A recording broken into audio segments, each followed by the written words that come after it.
दोस्तों, हम जब भी राजस्थान के इतिहास की बात करते हैं तो उसमें चित्तौड़गढ़ का जिक्र हमेशा आता है।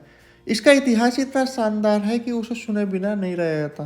नमस्कार दोस्तों, मैं हूं आपका दोस्त शौर्य और अभी हूं मैं चित्तौड़गढ़ में। चित्तौड़गढ़ का ये किला केवल भारत का सबसे बड़ा किला होने के लिए ही नहीं जाना जाता।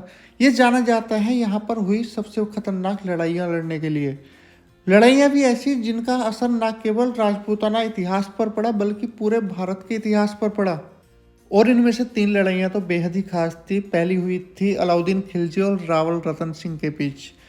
दूसरी हुई थी गुजरात के सुल्तान बहादुर शाह और राणा विक्रमादित्य के बीच। और तीसरी लड़ाई तो आप सभी जानते हैं कि महाराणा प्रताप और अकबर के बीच। अभी हूँ मैं रतन सिंह पैलेस में और आपको आज लेकर चलने वाला हूँ फतेह प्रकाश पैलेस में, जो आज की तारीख में म्यूजियम के तौर पर है, जहाँ पर आज भी हथियार वगैरह रखे हुए हैं सब। लास्ट वीडियो में मैंने आपको चित्तौड़गढ़ का पूरा फोर्ट घुमाया था। अगर आपने वो वीडियो नहीं देखी है तो आप जाकर देख सकते हैं। अभी मैं आपको लेकर चल रहा हूँ फतेह प्रकाश पैलेस। और फतेह प्रकाश पैलेस ना यहाँ सबसे बाद में बनवाया गया था। ये बनवाया था 90s में राणा फतेह सिंह ने। राणा फतेह सिंह जो है ना, अभी के जो मेवाड़ के राजा हैं राणा अरविंद सिंह जी, उनके दादाजी थे। ये फतेह प्रकाश पैलेस महाराणा प्रताप के वंशजों के लिए आज भी बहुत ज़्यादा अहम है, क्योंकि यहाँ पर अभी भी राज तिलक की रस्म जो होती है वो यहीं होती है। वो सिटी पैलेस में नहीं होती, वो यहीं होगी, क्योंकि अभी लास्ट वीक जो विश्वराज प्रताप सिंह है उनका राज तिलक यहीं पर हुआ है। अब चलते हैं फतेह प्रकाश पैलेस के अंदर। और इसमें अंदर आने के लिए आपको लगेगा एक एक्स्ट्रा टिकट, उसके लिए देने होंगे आपको 40 रुपये। अंदर आते ही आपको मज़ा आ जाएगा कि भाई ये क्या देख लिया। आपको ऐसे ऐसे हथियार देखने को मिलेंगे कि आपने शायद वैसे जीवन में नहीं देखे होंगे। मैंने भी कभी नहीं देखे थे। और हथियार भी हैं, ये देखिए कितनी सारी कुल्हाड़ी वगैरह हैं। कुल्हाड़ी हमने घर में भी देखी है लेकिन इस तरह की नहीं, और भाले वगैरह। और सबसे अच्छी बात कि उस समय के हैं और उन्होंने इन्हें बहुत अच्छे से पैक करके रखा है ताकि वो ख़राब ना हो। और पूरी हिस्ट्री लिखी हुई है बराबर में। ये देखिए पूरा सैनिक है, आर्मर पहने हुए हैं और भाले लिए हुए हैं। कितने लंबे भाले हैं ये भाई, उस समय के कितने लंबे लोग होते थे। हमने सुना भी है कि महाराणा प्रताप जो थे वो खुद 6.5 7.5 फुट के आसपास थे। बहुत सारे हथियार तो ऐसे हैं कि हमने रियल लाइफ में कभी देखे ही नहीं। देखिए ये है गुर्जा। गुर्जा मतलब वैसे तो पता ही नहीं। और ये देखिए भाई बहुत ही शानदार, गजब। मतलब पूरा आर्मर पहने हुए हैं और कितनी लंबी लंबी बंदूकें हैं। इनकी हिस्ट्री भी लिखी हुई है बराबर में। अगर आप पढ़ोगे तो हिस्ट्री भी है कि ये कौन से सन की बनी हुई है। और जो हमने उस पिछली वीडियो में दिखाया था ना कि इतनी बड़ी दीवारें के छेद होते थे, उनमें सैनिक ये लेके बैठते थे तीनों छेदों में और ऊपर से मारते रहते। बहुत शानदार गजब की बंदूक है भाई।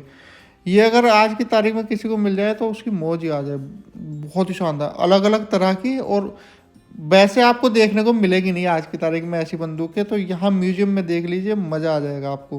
पूरा पैक करे हुए हैं शीशे वगैरह, तो अंदर जाएगी नहीं कुछ भी गैस वगैरह, तो ये सेफ है। और ये देखो पूरे ढाल के चारों ओर तलवारें लगी हुई हैं, बहुत ही शानदार गजब लग रही है। और ये देखो ये है बारूददानी। ये मेटल की बनी हुई बारूददानी टाइप है, उसमें बारूद भर लिया जाता था और रख लेते थे विस्फोट वगैरह करने के लिए। और ये स्वाड मतलब कि तलवारें और ढाल, बहुत शानदार। ये देखो ये बड़ी वाली तोप, मतलब कंधे पर रख कर चलाने वाली तोप है। और आज के ज़माने से लेकर पुराने ज़माने तक की छोटी बंदूकें, नई भी हैं और पुरानी भी। उनका पूरा हिस्ट्री वगैरह भी दे रखी है। और खंजर ये देखो, मज़ा आ गया भाई। यहाँ आके तो अलग ही फीलिंग है। मतलब पूरा चित्तौड़गढ़ का फोर्ट आप घूम लो, उसमें अलग मज़ा है। और इसमें आओगे तो यहाँ एक अलग मज़ा है। ये कवच है, इसकी भी हिस्ट्री लिखी हुई है कि भाई किस तरह के कपड़े से बना हुआ होता था। और ये कवच पहनते थे पूरा, जो इस तरीके के कपड़े से बना हुआ कवच होता था। और ये पूरा वो पहनते थे जितने भी सैनिक वगैरह होते थे। ये पूरा बनाया हुआ है और बना के दिखाया हुआ है। यहाँ आपको लगेगा कि भाई ये लड़े थे वाकई।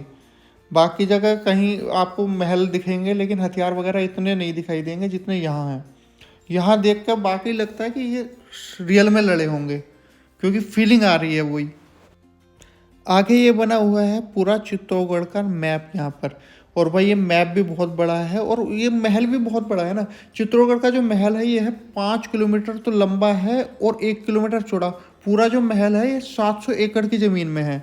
और ये देखो ये है यहाँ पर पूरा चित्तौड़गढ़ का जो बैटल हुआ था उसका पूरा मैपिंग और जो विजुअलाइजेशन है ना, पूरे पेंटिंग के द्वारा दिखाया हुआ है कि कैसे कैसे लड़ाई हुई थी, कैसे यहाँ पर आत्मदाह करा था, जौहर जो हुआ था, वो पूरी हिस्ट्री लिखी हुई है यहाँ पर। आपको देख के आपको फीलिंग भी आएगी साथ में। यहाँ ये देखो अंदर कैसे मारकाट हुए थे, जब वो अंदर दीवार तोड़ के अंदर घुस गए थे तो वो क्या वहाँ क्या क्या हुआ था, वो सब कुछ यहाँ हिस्ट्री लिखी हुई है भाई पूरी। ये देखो, और आगे आए तो हमें मिल गया है यहाँ पर जितने भी भारत में बड़े बड़े फोर्ट हैं उन सब के बारे में दे रखा है। सबसे बड़ा चित्तौड़गढ़ फोर्ट है, उसके बाद है कुंभलगढ़, उसके बाद आ जाओ तो ये है रणथंबोर।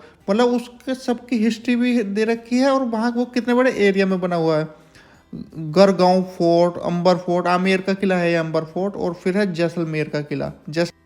यहाँ घूम के एकदम मज़ा ही आ गया है। और अब निकल रहे हैं हम चित्तौड़गढ़ के बाहर। आज जाना है हमें उदयपुर, क्योंकि मैं पूरा राजस्थान घूमने वाला हूँ। तो आप चैनल पे जरूर बने रहिए, आगे की वीडियोज जो होंगी वो होंगी उदयपुर से। अभी हम बाहर जा रहे हैं, और हमने यहाँ पर ना हिस्ट्री पढ़ी इस फोर्ट की। तो हिस्ट्री पढ़ के हमें पता चला कि भाई इस फोर्ट की जो ये हालत क्यों है, कि रिपेयर क्यों नहीं करा जा रहा है। जैसे जोधपुर वगैरह या आमेर का किला, वो हमेशा रिपेयर होता रहता है, ये नहीं।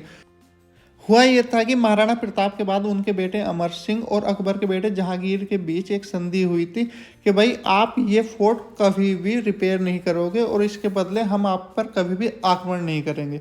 उन्होंने ये शर्त इसलिए रखी थी कि ये किला जीतना हमेशा से ही बहुत ज़्यादा मुश्किल था। अभी हम निकल रहे हैं चित्तौड़गढ़ फोर्ट के बाहर, और हमें भाई बहुत ज़्यादा भूख लगने लगी है। तो हम देखते हैं कुछ खाने पीने की चीज़ें।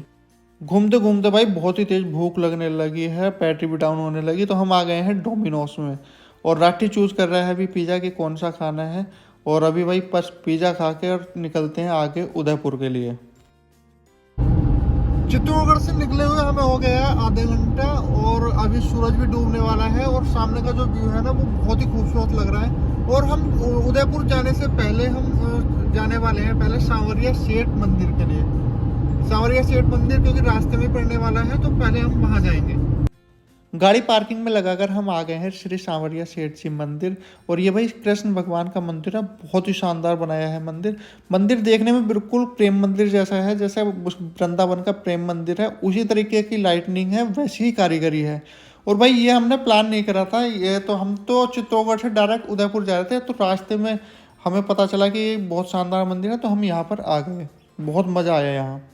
दर्शन करने के बाद हम निकल गए हैं उदयपुर के लिए, और ये वीडियो यहीं तक का था। वीडियो पसंद आई हो तो शेयर, सब्सक्राइब और लाइक। मिलते हैं नई वीडियो में, तब तक के लिए जय हिंद।